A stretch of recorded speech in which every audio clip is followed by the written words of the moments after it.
iOS-un ən son yenilənməsi ilə möhtəşəm bir funksiya gəlib. Artıq telefonunuzda istənilən bir mətni seçərək sizə səsli şəkildə oxutdura bilərsiniz.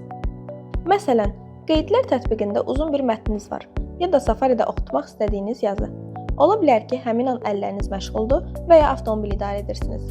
Bu funksiya məhz bu vəziyyətlər üçün idealdır. Sadəcə oxutmaq istədiyiniz mətni işarələyin, bir dəfə basın və menyudan daha çox seçimini vurun. Aşağıya endikdə səsləndir düyməsini görəcəksiniz. Basın və mətn dərhal səsli şəkildə oxunacaq. Bu cür məlumatlar üçün Venta TV kanalını izləyib bəyənməyi unutmayın. Bəs bu funksiyanı necə açırıq? Ayarlara daxil olun. Aşağıdan əlçatanlıq bölməsinə keçin. Burada oxu və səsləndir seçimini tapın. Seçimi səsləndir funksiyasını aktivləşdirin.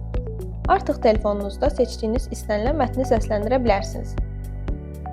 Bu funksiyanı bilməsini istədiyiniz dostlarınıza göndərin. Daha çox belə faydalı videolar üçün bizi izləyib bəyənməyi unutmayın.